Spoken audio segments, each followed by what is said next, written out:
Welcome back, mystery readers. Today we are on Module F, Unit 1, Reading, Lesson 4. Our learning target for today is readers describe characters in a story and explain how their actions contribute to the sequence of events. Today you're going to need your copy of The Missing Manatee. You'll also need your book club book for when we meet in book clubs today. You'll need your reading journal or something to write on, and a pencil or something to write with.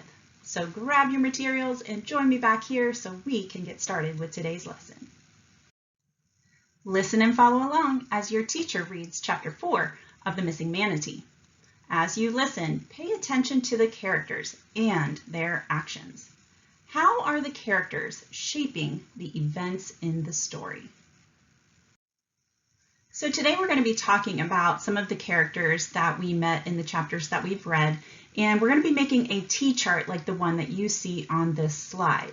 On one side of the T-chart, we will be listing names of characters. On the other side of the T-chart, we will be listing descriptions of those characters and their actions. So let me go ahead and show you what this work would look like based on what we read in The Missing Manatee today. So first, we have Mac. What do we know about Mac? Well, we know that Mac is Skeet's dad. We know that he's a fisherman, and we also know that he does not live with Skeet. He's recently moved out, and Skeet's not too happy about that.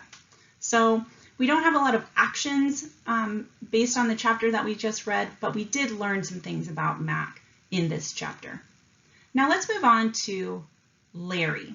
We also met Larry, and what did we learn about him? We know that he owns the marina that everybody hangs out at. And we also know that he relies on tourists to keep his business open. So he needs those tourists coming to his business in order to make the money that he needs to keep his business open. We also learned that one of the things that he does is he tries to act like his job is so difficult and it's so frustrating and annoying and it's such a big deal and tiresome. He acts that way, but really deep down, we know that he likes the work that he does and he needs that business to keep his business going. So those are some things that we learned about two characters, Mac and Larry, in the chapters that we've read so far. Let's go ahead and move on to the next slide. So I just showed you what this work would look like of creating the T-chart about our characters and their descriptions and maybe their actions. I did this work for Mac and Larry. Now I want you to kind of help me out as we continue doing this work with a couple of other characters from this chapter that we read today. So first of all, I'm going to put the name of the character up, Blink. So we met Blink in this chapter. And what I'd like for you to do right now is pause the Nearpod, or maybe your teacher will pause the Nearpod. And I want you to take a minute to jot down anything that you know about Blink, or maybe even turn and talk or have a group discussion. What do we know about Blink? What did we learn about him? Any descriptions or actions from this chapter? So go ahead and pause for just a moment.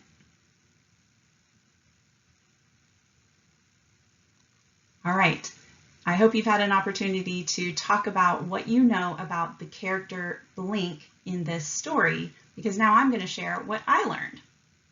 So some things that we learned is that he is Dirty Dan's son. He has a dog named Blinky.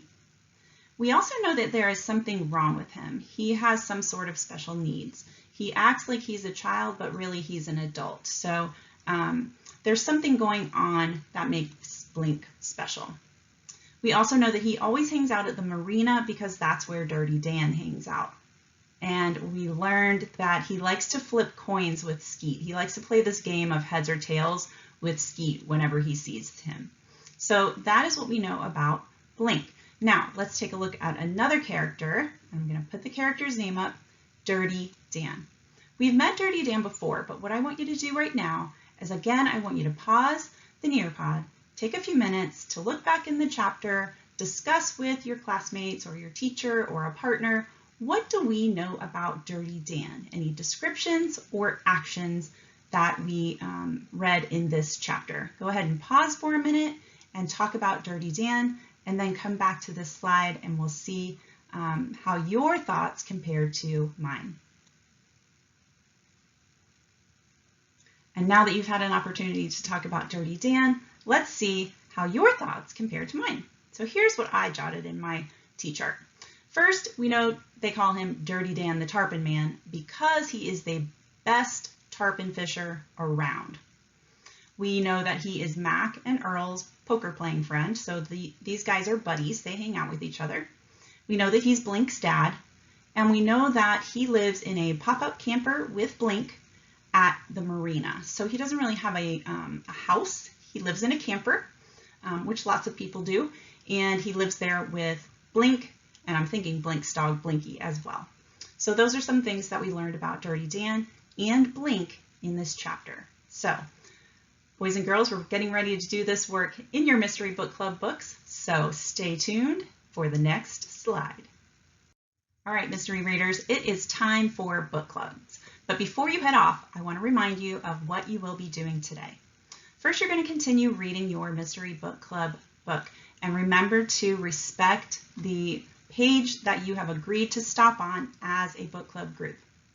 As you are reading, pay attention to the characters and their actions. And then I want you to make a T-chart in your reading journal, just like the T-chart I made, and jot down any character names and their descriptions and actions. So remember what we did with Mac, Larry, Blink, and Dirty Dan. You're going to do something similar for characters in your mystery book.